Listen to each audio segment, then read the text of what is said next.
The iPhone 16 Pro Max boasts the largest display ever in an iPhone at 6.9 inches as well as the longest tested battery life of any iPhone yet. We also appreciate the camera upgrades and camera control button, but Apple Intelligence lacks that wow feature for now and the charging speed could use a boost. I have been a Pro Max user for years since the iPhone 11 Pro Max, but after testing the new iPhones, I'm actually torn about the iPhone 16 Pro Max. It has the largest display ever of any iPhone at 6.9 inches. Yes, the thinner bezels help keep the device somewhat compact, but it is still taller, wider and heavier than the iPhone 15 Pro Max, which I thought was the near perfect size and weight for a big screen phone. I have gone from feeling like I cheated the system to feeling slightly cheated. This might be an unpopular opinion, but I think the new Pro Max is a little too big, at least for my hands. It's more of a stretch now to do simple things like scrolling through web pages or TikTok, and once you put a case on your iPhone 16 Pro Max, it's like a mini tank. The good news is that the Pro Max is built to be more durable. In addition to having a titanium band, Apple claims that the improved ceramic shield display on this model is 50% tougher than the last generation. We can't drop these units, but on paper it's encouraging. The iPhone 16 Pro Max comes in 4 colors: titanium white, titanium black, natural titanium, and desert titanium. Our iPhone 16 Pro came in the natural, which looks fairly modern, but I prefer the desert color as it pops more. The iPhone 16 Pro and Pro Max displays don't get any upgrades in terms of brightness or refresh rate, but they are still among the best OLED panels on a phone. The only main difference is that the screens can scale down to a minimum of 1 nits, which means you can use your phone in bed without disturbing anyone else and get an even dimmer alarm clock.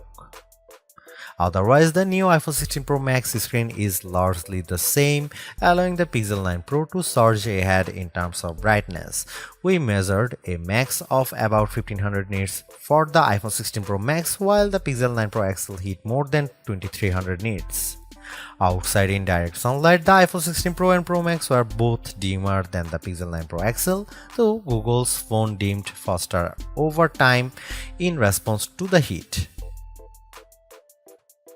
The iPhone 16 Pro Max gets a bunch of camera upgrades, starting with a new 48 megapixel fusion camera for the main shooter that's designed to read data faster. The result should be zero shutter lag and faster focus. I took some shots of people passing by on scooters and moving taxis at the same time on the iPhone 16 Pro Max and iPhone 15 Pro Max, and the new iPhone was indeed faster.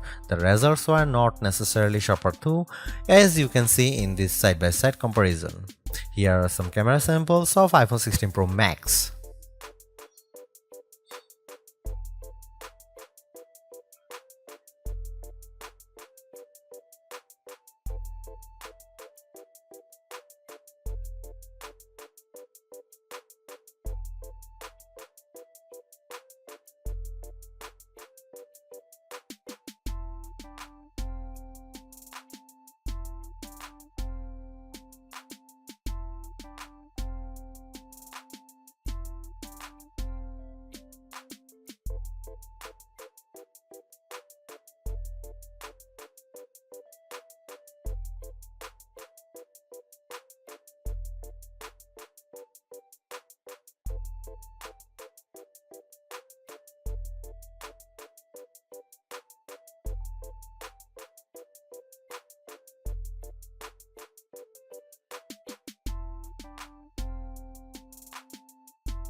The iPhone 16 Pro Max is indeed an iterative upgrade, and maybe it wouldn't feel that way if Apple Intelligence was available today along with all the promised features.